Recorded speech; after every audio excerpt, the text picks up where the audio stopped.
Garuda terbang semakin tinggi. Tahun 2025 menjadi momentum besar bagi timnas Indonesia dengan kedatangan pelatih baru dan gelombang pemain diaspora yang siap mengangkat level permainan ke standar Eropa. Kini skuad Garuda tak lagi dipandang sebelah mata, bahkan julukan Belanda kecil mulai melekat pada Indonesia. Namun di balik transformasi besar ini ada satu kabar mengejutkan. Timnas Indonesia dikabarkan akan kedatangan penjaga gawang baru yang disebut-sebut lebih hebat dari Martin Paes. Jika benar kehadirannya bisa menjadi kunci untuk memperkuat lini pertahanan Indonesia. Tapi siapa sebenarnya kiper ini dan sejauh mana potensi timnas Indonesia di kancah Asia dan dunia? Mari kita bahas secara mendalam dalam Garuda Report kali ini.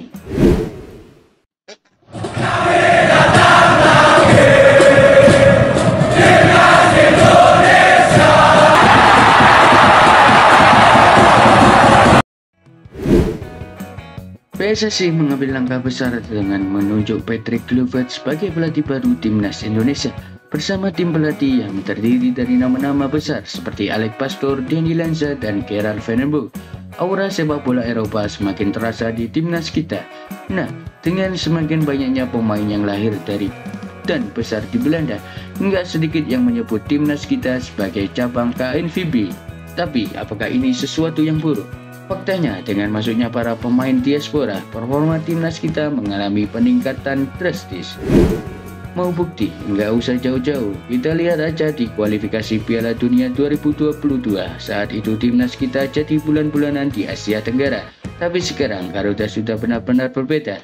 Bahkan ESPN dengan tegas menyatakan bahwa Indonesia bukan lagi tim ASEAN, melainkan tim yang sudah layak bersaing di level Asia. Kita semua tahu bahwa mimpi terbesar timnas Indonesia adalah lolos ke Piala Dunia, dan saat ini kesempatan itu lebih terbuka dibandingkan sebelumnya. Setelah berhasil menyingkirkan Vietnam dan melaju ke putaran ketiga kualifikasi Piala Dunia 2026, Indonesia kini menjadi satu-satunya wakil ASEAN yang bertahan di fase ini. Artinya, kita benar-benar sudah meninggalkan rival-rival regional kita. Dan ini bukan sekadar keberuntungan. Dengan skuad yang semakin solid serta nilai pasar pemain yang terus meroket, Indonesia kini masuk dalam jajaran 10 tim termahal di Asia. Sementara itu, Indonesia terus melesat ke atas. Thailand dan Vietnam justru mengalami kemunduran sebagai dua tim yang dulunya dominan di ASEAN. Kini mereka mulai tertinggal. Vietnam bahkan mengalami krisis regenerasi pemain hingga membuat media dan fans mereka murka. Banyak faktor yang menyebabkan kemunduran ini, salah satunya adalah kegagalan mereka dalam merekrut pemain diaspora, serta sistem pembinaan yang stuck. Sementara itu, Indonesia terus berbenah mencari pemain terbaik dan meningkatkan kualitas liga domestik. Meski sudah berkembang pesat, bukan berarti timnas Indonesia bisa berpuas diri. Masih banyak PR besar yang harus diselesaikan. Mulai dari pembinaan usia muda, sistem kompetisi yang lebih berkualitas, hingga pengembangan sepak bola wanita. Kalau kita ingin bersaing di level tertinggi, kita nggak bisa terus-menerus mengandalkan diaspora. Harus ada regenerasi pemain lokal yang berkualitas. Selain itu, jangan lupakan sepak bola wanita, karena jika kita ingin jadi kekuatan sepak bola sesungguhnya, kita harus membangun fondasi yang kokoh di semua lini. Kabar mengenai kedatangan pemain naturalisasi baru kembali mencuat. Kali ini bukan hanya satu atau dua, melainkan 4 pemain yang disebut-sebut bakal memperkuat timnas Indonesia. Dan yang paling menarik perhatian adalah posisi penjaga gawang. Kiper ini diklaim memiliki kualitas lebih baik dari Martin Paes. Publik pun mulai berspekulasi siapakah kiper yang dimaksud. Nama yang paling banyak disebut adalah Emil Audero Mulyadi, kiper keturunan Indonesia yang saat ini bermain di Serie A bersama Como 1907. Tapi apakah Emil benar-benar bisa mengganti posisi Martin Paes? Mari kita lihat rekam jejaknya. Emil Audero lahir di Indonesia sebelum akhirnya pindah ke Italia dan berkembang di Akademi Juventus. Karirnya melesat saat bermain untuk Sampdoria hingga sempat menjadi bagian dari Inter Milan. Tapi bagaimana performanya sekarang? Sayangnya sejak pindah ke Como, Emil mulai kehilangan tempat utama sejak November 2024. Ia tak lagi menjadi pilihan utama. Sejauh musim ini berjalan, Emil hanya mencatatkan 8 pertandingan dengan kebobolan 18 gol. Tidak ideal untuk seorang kiper yang ingin bersaing di timnas Indonesia.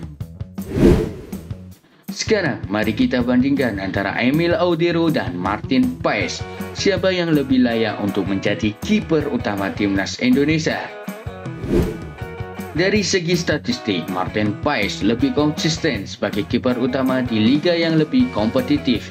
Sementara Emil Audero masih kesulitan mendapatkan menit bermain di Serie A.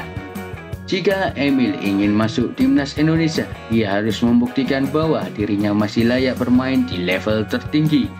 Sebab untuk saat ini, Martin Paes tetap menjadi pilihan utama di bawah Mister Garuda. Selain performa di lapangan, ada satu hal yang masih menjadi tanda tanya besar. Beberapa tahun lalu, Emil sempat menolak naturalisasi dan lebih memilih menunggu panggilan dari timnas Italia. Lalu, mengapa kini namanya kembali dikaitkan dengan timnas Indonesia? Ketua PSSI Erick Thohir memang sempat bertemu dengan Emil, namun PSSI menegaskan bahwa mereka tidak akan memaksa siapapun. Jika Emil benar-benar ingin membela Indonesia, itu harus datang dari hati. Martin Paes tidak gentar. Ia menyatakan bahwa tidak ada ego di timnas Indonesia. Dan siapapun yang datang harus bertarung demi satu tujuan, membawa Indonesia ke Piala Dunia 2026. Saat ini Indonesia berada di peringkat ketiga grup C dengan 6 poin dari 6 pertandingan. Hanya tertinggal 1 poin dari Australia. Peluang besar untuk lolos masih terbuka dan timnas membutuhkan pemain terbaiknya. Timnas Indonesia sedang berada di jalur yang tepat.